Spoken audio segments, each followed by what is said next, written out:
Միշտ ընդունված է խոսել այն մասին, թե մենք հայերս ինչով ենք պարտական Ռուսաստանին։ Եկեք հիմա փաստերով խոսենք այն մասին, թե Ռուսաստանը ինչով է պարտական հայերին։ Գնացինք։ Գանք ամենասկզբից։ Հայ Փոթիոսը կամ Պատրիարք Փոթիոսը, որն ապրել է 820-896 թվականներին, առաջինն էր, որ ձեռնարկեց Ռուսիայի մկրտության և քրիստոնեացման գործընթացը։ Փոթիոսի մկրտություն արտահայտությունը մնացել է ռուսաց լեզվում։ Այն վերաբերում է հայ Փոթիոսի կողմից ուղարկված միսիոներներին, որոնք Կիևի իշխաններ Ասկոլդին և Դիրին դարձրեցին քրիստոնյաներ։ Հաջորդը հայ Կոնստանտին Ծիրանացին, Պորֆիրոգենիտուս, թվագրված 905-959 թվականներ։ Բյուզանդական կայսր էր հայկական դինաստիայից։ Նա Ռուսիայի պատմության մեջ հայտնի է իշխանուհի Օլգային մկրտելով և քրիստոնյա դարձնելով։ Հայ Սուրբ Աննա Ծիրանացին, Պորֆիրոգենիտուս, բյուզանդական կայսր Բարսեղի քույրը հայկական տոհմից էր։ Նա հայտնի է ռուս իշխան Վլադիմիրի հետ ամուսնանալով, պայմանով, որ ամբողջ ռուս ազգը պետք է մկրտվի և քրիստոնեություն ընդունի։ Այդ ամուսնությունից հետո նրա եղբայր Բարսեղը Վասիլը հազարավոր հայ և հույն ճարտարապետներ ուղարկեց Կիևյան Ռուսիա, քարե եկեղեցիներ կառուցելու և քահանաների ու քարոզիչների, հեթանոս սլավոններին ուղղափառ դավանանքին դարձնելու համար։ Հաջորդ հայը Լևոն մաթեմատիկոս, ծագումով հայ էր Կոստանդնուպոլսից, նա Կիրիլի և Մեֆոդի ուսուցիչներ, ովքեր ստեղծեցին ռուսական այբուբենը Կիրիլիցիան, հունարեն այբուբենի հիման վրա։ Հաջորդը Բորիս և Գլեբ, ռուս ուղղափառ եկեղեցու կողմից սրբադասված առաջին սրբերը։ Նրանք հայ ազգի Աննա Պորֆիրոգենիտուսի երկու որդիներն էին։ Գանք ռուսական եկեղեցական ճարտարապետությանը։ Ռուսիայում առաջին քարե եկեղեցիները 10-րդ դարից մինչև 13-րդ դարը մեծ մասամբ կառուցվել են հայ և հույն ճարտարապետների կողմից, ովքեր էլ ըստ էության հիմք են դրել ռուս ուղղափառ եկեղեցու ճարտարապետության ոճական առանձնահատկություններին։ Գանք Ռոսիա բառին։ Այն առաջին անգամ հիշատակվել է 10-րդ դարում հայ ազգի Կոնստանտինի կողմից։ Այն հորինվել և ի սկզբանե գործածվել է միայն հայ և հույն արիստոկրատական շրջանակներում, և միայն 500 տարի անց ռուսները սկսեցին իրենց երկիրն անվանել այս հայ-հունական տերմինով։ Հաջորդը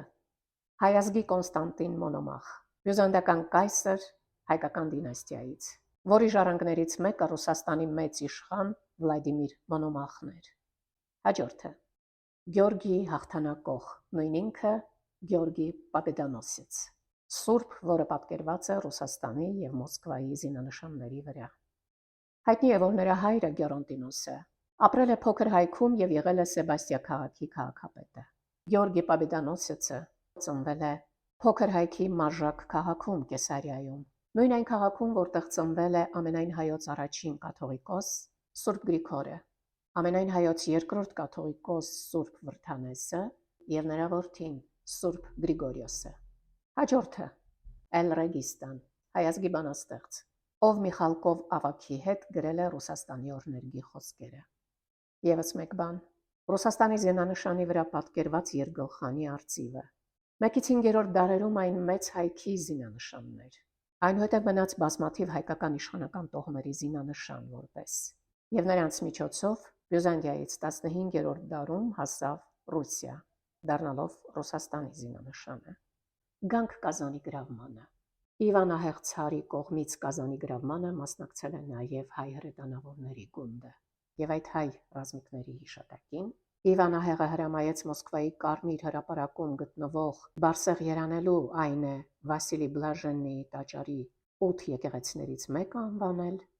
Մեծ Լուսավորչի Գրիգոր Հայի եկեղեցի անունով, ընդ որում սա կառուցված թվով 3-րդ եկեղեցին էր։ Անցնենք մշակույթին։ Ռուսաստանում առաջին դիմանկարիչը Բոգդան Սալթանովն էր, նույն ինքը Աստվածատուր Սալթանյանցը, ռուսական ցարերի արքունի նկարիչը, որ Կրեմլի պալատը զարդարեց որմնանկարներով, իսկ աշխարհին տված ամենահայտնի ծովանկարիչը, այո, դուք ճիշտ եք կռահել, Հովհաննես Այվազովսկին էր, նույն ինքը Հովհաննես Այվազյանը։ Թատրոն։ Ռուսաստանում թատերական արվեստի հիմքերում կանգնած ամենահայտնի թատերական գործիչը հայ ազգի Եվգենի Վախթանգովն էր։ Բալետ։ Ագրեպինա Յակովլևա Ակոպովա Վագանովան ռուսական դասական բալետի տեսության հիմնադիրն էր։ Հայկական հետքի մեկ այլ հանգրվան, Ռուս ժողովրդի ճորտատիրությունից ազատագրման առաջին գաղափարախոսը ռուսական կայսրությամբ հայ ազգի ներքին գործերի նախարար Միքայել Լորիս Մելիքովն էր։ Ռազմական ոլորտ։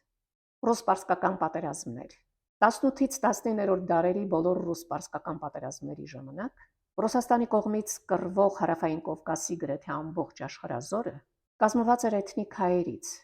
որոնք մեծ ներդրում ունեցան Ռուսաստանի Պարսկաստանի դեմ տարած հաղթանակում։ Ալեքսանդր Սուվորով, ռուսական ռազմական պատմության ամենահայտնի զորավարը Սուվորովն էր։ Հայուհի Մանուկովայի որդին, ազնվական հայ Մանուկովաների գերդաստանի ներկայացուցիչ։ Ծագումով Արցախից։ Ըստ որոշ աղբյուրների Սուվորովի հայրը Վասիլի Սուվորովը նույնպես հայկական արմատներ ուներ, քանի որ Սուվորով ազգանունը Ռուսաստանում չէր հանդիպում մինչև գեներալիսիմուսի ծնունդը։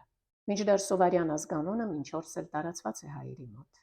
Իսկ թե ինչպես են հայկական ազգանունները հարմարեցվում ռուսական արտասանությանը, դա բոլորից է հայտնի։ Ռուս-թուրքական պատերազմներ։ Հայկական գնդերը Ռուսաստանի կողմից զանգվածաբար են կռվել։ Անխտիր բոլոր ռուս-թուրքական պատերազմներում 18-ից 20-րդ դարեր ձգված ավելի քան 30 ռուս-թուրքական պատերազմներին մասնակցել է ավելի քան 500,000 հայ, որոնց զգալի մասը զոհվել է ռազմի դաշտում հերոսի մահով, եւ շատ մարտեր ավարտվել են Ռուսաստանի հաղթանակով շնորհիվ հայ զինվորների։ 20-րդ դարասկզբին այս ճակատում Ռուսաստանի կողմից կռվել է ավելի քան 150,000 էթնիկ հայ, որոնց կեսը զոհվել է։ Գանք խորհրդային միության պատերազմներին։ 100,000-ավոր հայեր մասնակցել են ԽՍՀՄ բոլոր պատերազմներին։ Խորհրդաֆիննականից մինչև հայրենական մեծ պատերազմը եւ Աֆղանստանի դեմ պատերազմը։ Արդյունքում 300,000-ից ավելի հայ է զոհվել։ Իսկ 100-ից ավելին դարձել են գեներալներ, մարշալներ, ծովակալներ։ Բազմաթիվ ծանրակշիռ թվեր կարող ենք բերել գիտության, մշակույթի, սպորտի ոլորտներում։ Միայն այն փաստը, որ Ռուսաստանի գիտությունների ակադեմիայում հայ ակադեմիկոսների թիվը գերազանցում էր բոլոր մուսուլմանական երկրների ակադեմիկոսների թվին միասին վերցրած, պիտի որ բավարար թվա։ Դե ասեք հիմա, ով է ավելի շատ պարտական, ռուսները հայերին, թե հայերը ռուսներին։ Եվ սա այն դեպքում, երբ բոլոր թվարկումներս ընդամենը կաթիլ էին ծովում։